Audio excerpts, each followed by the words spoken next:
안녕하세요. GB투자자문 마경원입니다. 최근에 이번 주에 여러 가지, 실리콘밸리 은행, 기타 시그네처 뱅크 파산하고 또 유럽의, 크레딧 스위스 또 좀 굉장히 좀 어려움을 겪고 있죠. 그래서 많은 걱정이 있으실 텐데, 근데 이런 걱정 국면에서 꼭 필요한 자산 뭐죠? 예, 국채입니다. 자, 그런데 최근에 이제, 저한테 많은 분이 질문하세요. 이런 이제 미국이나 이런 상황에서 미국도 이런 상황이 있고 사실 뭐 해외에도 여러 상황이 전개가 되고 있는데 미국 국채가 좋아요? 한국 국채가 좋아요? 라는 질문을 가장 많이 받습니다. 근데 결론부터 얘기하면 미국 국채보다는 한국 국채가 더 투자 매력이 높다고 말씀드릴 수 있습니다. 자, 그러면 제가 왜 미국 국채보다도 한국 국채가 더 투자 매력이 높은지를 설명해 드리도록 하겠습니다. 자, 이미 예상하시는 바겠지만은 크게 한 세 가지 정도에서 미국 국채보다 한국 국채가 더 매력적으로 생각합니다. 첫 번째는 뭐냐면 정책금리 최종금리로 봤을 때 한국의 금리가 상대적으로 시장금리가 더 높다는 게 이유고요. 두 번째로는 채권 같은 경우는 결국 경제가 이론적으로 나쁠수록 더 금리 인하 가능성이 높아지고 따라서 금리가 많이 내려갈수록 가격이 더 많이 올라갈 수 있잖아요. 즉, 미국보다는 한국이 경기 하강 리스크가 더 크기 때문에 매력적이라는 얘기고요. 세 번째로는, 설령 미국에서 투자한다고 하더라도 우리가 워낙 중장기적으로 워낙 강세로 가면 환차 손익을 보게 되기 때문에 결론적으로 이렇게 환율 변동 리스크에 미국 국채는 노출되는 반면에 한국 국채는 이런 환율 변동 리스크에 노출이 안 되기 때문에 오롯이 채권 수익으로 이제 가져갈 수 있기 때문에 이제 제가 한국 국채를 매력적이라고 생각한다고 말씀드리겠습니다. 자, 그래서 세 번째 얘기는 내용 다 이미 간단한 얘기 간단 설명 드릴 필요 없을 것 같고요. 첫 번째, 두 번째 설명을 좀 구체적으로 드리고자 합니다. 자, 첫 번째 얘기는요. 지금 이 자료를 보시면은 여기 빨간 색깔이 미국의 연준금리죠. 연준금리고 여기 검정색이 10년금리, 여기 2년금리인데요. 결과적으로 얘기를 하면은 지금 정책금리의 최종금리 전망이 오늘자로 연준금리 선물이 5.0으로 표시가 되고 있습니다. 현재 4.75인데 5.0 정도까지 올라갈 거라고 최종금리 올라갈 거라고 전망하고 있는데 현재 국채금리 10년물 기준으로는 현재 3.56이죠. 그러면 우리가 주로 많이 투자하는 게 10년물 정도를 본다고 했을 때 현재 최종 정책금리 대비해서 10년물 국채금리가 한 1.4% 정도가 역전이 되어 있어요. 그죠? 따라서 상대적으로 미국 국채금리 같은 경우는 정책금리 최종금리 대비해서 마이너스 한 1.4% 정도 금리가 정책금리 대비 상당히 낮은 반면에 한국 같은 거 한번 볼까요? 한국은 이미 한번 동결을 했죠. 그래서 현재 글로벌 상황을 봤을 때 한국은 현재 레벨이 아마 최종금리가 될 가능성이 높은데 이 금리 대비해서 오늘 현재 10년만 국채금리가 3.4입니다. 거의 최종 정책금리와 비슷한 레벨이죠. 즉 상대적으로 최종 정책금리 대비해서 한국 10년만 국채금리는 거의 동일한 레벨인 반면에 미국 정책금리는 상당 부분 시장금리가 먼저 내려가 있죠. 그래서 결론적으로는 상대적으로 최종 정책금리 대비해서 한국의 시장금리가 상대적으로 더 높은 레벨이다. 그래서 좀 더 매력적이다. 지금 이 말은 인즉슨 뭐냐면은 장기로 금리가 내려간다고 했을 때 더 내려갈 룸이 더 많은 것이 한국이다라는 말씀드리겠습니다. 두 번째로는 한국이 미국보다 경제가 상대적으로 많이 더 안 좋다는 그 얘기를 좀 드리고자 합니다. 자, 보면은, 일단 간단히 한국의 매크로 한번 정리를 해볼게요. 한국 매크로 정리를 하면은, 일단은 우리가 소비자 물가 이렇게 계속 좀 떨어지고 있죠. 소비자 물가 4.8%입니다. 이렇게 계속 안정화되고 있는 추세고요. 두 번째로는 한국의 어떤 정경련이 발표한 경기 실사 지수와 소비자 심리 지표를 봤을 때, 보통 100을 기준으로 했을 때, 100 위에는 이제 긍정적으로 경제가 좋을 거로 판단하는 게 많은 거고, 100 아래는 경제가 나쁠 거로 판단하고 있는데, 소비자와 기업 모두 다 향후 경제를 굉장히 불투명하게 본다는 거고요. 특히 이 조사에서 흥미로운 점은 뭐냐면은, 요게 이제 BSI, 또 기업이죠. 기업에서 보는 그 경기 그러니까 경제 나빠질 거란 폭이 압도적으로 더 큰 게 문제죠. 여기 있습니다. 보시면 이렇게. 개인 소비보다 기업에서 지금 더 나쁘게 본다는 거죠. 정리하면은, 기업인들이 생각하는 어떤 향후 경기 전망이라든지 소비자 생각 전망 모두 다 굉장히 좀 부정적으로 경기 수축 적으로 보고 있다는 걸 확인할 수가 있고요. 두 번째로 우리가 그 무역 수지 적자라는 건 이미 잘 아실 텐데 최근에 무역 수지 적자가 생각보다 굉장히 큰 폭으로 이루어지고 있죠. 그리고 또 추가적으로 글로벌 경기 침체 가능성이 높아지고 있기 때문에 아마 이 무역 수지 적자가 단박에 해소되긴 좀 어려울 것 같습니다. 그런데 현재 최근에 무역 수지 적자가 이렇게 큰 폭으로 나오고 있는데 이 무역 수지 자세히 보면 아주 대표적인 그러니까 불황형이죠.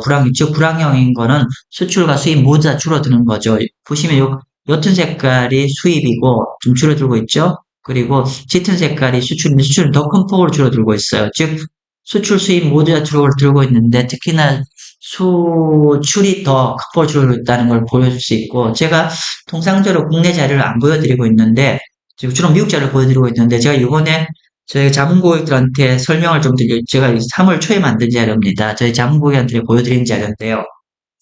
이 자료를 받으면서 좀 놀랐던 건 뭐냐면은, 무역수지 적자가 우리가 이전에 가장 힘들었던 경제 국면이 언제였냐면 2008년이죠. 2008년인데 2008년보다도 더 굉장히 추세적으로 지금 무역수지 적자가 크게 나고 있다는 게 좀 많은 걱정거리입니다. 사실 그래서 현재 이제 그리고 수출에서 굉장히 우리가 먹고 사는 나라인데 사실은 2008년보다 더 심각하게 수출입 동향이 안 좋아지고 있다는 게 좀 많은 걱정입니다. 그리고 이 부분들이 조만간에 해소가 될지도 않을 것 같아요. 그러니까 특히나 우리가 미국 같은 경우에 이제 여러 가지 이제 저희가 지비투자자문이 판단하기에는 앞으로 미국 경제가 좀 시차를 두고 경기 침체에 돌입할 거라 보여지고요. 이렇게 경기 침체가 돌입하면 수출 더 힘들어질 가능성이 높아지죠. 그래서 이렇게 한국의 무역 수지 적자가 지난 20년 중에서 가장 힘든 국면을 가고 있다는 거가 좀 걱정입니다. 자, 그리고 그다음에 산업 생산 볼게요. 산업 생산량이 전년 동월 산업 생산이 현재 마이너스 12% 정도입니다. 이렇게 산업 생산은 현재 마이너스 15%는 언제 수준이냐면은 리만 사태 이후에 가장 나쁜 상황이다는 거죠. 그래서 현재 우리나라의 경제는 뭐 우리가 굳이 PMI 지표 이런 걸 설명드리지 않더라도 우리가 무역 수지라든지 소비자 심리 지수라든지 이런 모든 걸 봤을 때 한국은 본격적으로 경기 침체 국면으로 가는 상황이라는 걸 부인할 수가 없는 상황이죠. 그래서 오히려 사실은 제 국내 차트를 그리면 그릴수록 좀 많이 좀 걱정이 되는 건 사실입니다. 자, 그리고 우리가 이제 한국 경제를 얘기할 때 지금 요번에 주요 이제 미국 은행들이 이제 중소형들이 파산했던 원인, 그리고 크레디트 스위스가 이렇게 어려워졌던 원인 보면은 우리가, 어, 중앙은행이 정책금리를 너무 많이 올려서 그렇게 된 거라고 제가 이전에 말씀드렸고, 특히나 정책금리를 많이 올린다고 했을 때 가장 취약한 게 뭐냐면은 부동산 담보대출이죠. 사실 상대적으로 부동산 가격이 금리에 가장 취약한, 자산이고 그러면 결론적으로는 담보대출 우리 높 담보대출이 굉장히 취약한 구조로 말씀드렸는데 그래서 상대적으로 금리가 높았을 때 가장 취약한 자산이 담보대출 그러니까 부동산 자산인데 상대적으로 미국보다 한국이 압도적으로 더 부동산 자산에 지금 노출이 되어 있는 상황입니다. 따라서 미국 대비해서 정책금리 인상에 따라서 에 따른 어떤 충격파는 한국이 더 클 가능성이 굉장히 높습니다. 자, 근데 재밌는 거는 미국 같은 경우는 미국도 이미 고점 대비 부동산 가격이 한 20% 정도 하락했는데요. 사실은 미국은 한국처럼 그렇게 심각하진 상황입니다. 미국 같은 경우는 충분히 얘네들이 다시 경제를 다 바이탈라이즈 시킨 룸이 있는데 왜냐하면 미국 같은 경우 한번 볼게요. 미국 같은 경우는 이미 리만 사태를 겪으면서 대출을 많이 일으켜서 부동산 투자했을 때 어떤 치명타를 받는지 이미 경험했기 때문에 지난 10년간의 미국은 전체 GDP 가계부채율이 지속적으로 딜레버리징, 즉 지속적으로 가계부채 비율을 줄여왔던 반면 줄여왔습니다. 그렇기 때문에 상대적으로 금리가 올라가서 부동산 가격이 흔들리더라도 경제가 그렇게 취약한 구조로 가지 않을 수 있는 반면에 한국 같은 경우는 지난 10년 동안 한국은 부동산 불패 신화가 믿음이 있잖아요. 그래서 지난 10년간이 어떻게 되냐면은 모든 사람들이 대출을 일으켜서 부동산을 사면 돈을 번다는 신념이 있었기 때문에 이렇게 GDP 대비 가계부채 비율이 지속적으로 올라갔어요. 즉 지난 10년 동안 한국은 엄청나게 레버리징 프로세스로 갔죠. 엄청나게 대출을 많이 일으켜서 부동산을 사들였기 때문에 결론적으로는 정책금리가 높아져서 우리가 어떤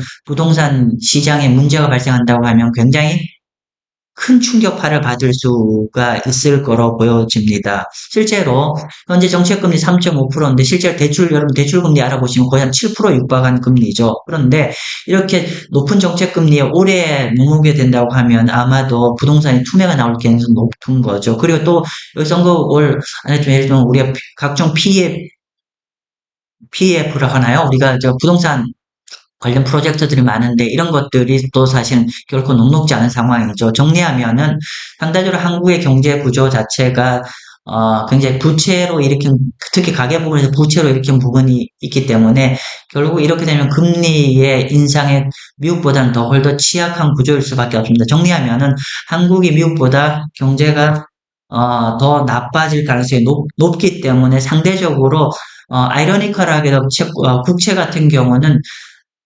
경제가 더 나쁘면 나쁠수록 채권 가격 상승 포텐셜이 더 커지죠. 왜냐하면 경제가 나쁘면 나쁠수록 금리 인하를 많이 하게 되고 시장 금리는 많이 내려가게 됩니다. 그러면 결국은 우리가 진입한 시점 대비해서 금리가 많이 내려갈수록 우리가 기존에 들고 있던 투자했던 국채 가격은 많이 올라갑니다. 예, 좀 제가 음, 이 말씀을 지금 드리고도 좀 씁쓸한데요. 어쨌건 간에 투자자 관점으로 봤을 때는 미국 국채 금리보다는 한국 국채 금리가 상대적으로 가격이 올라갈 업사이드 포텐셜이 더 많다는 걸로 여기서 정리를 하도록 하겠습니다. 네, 감사합니다.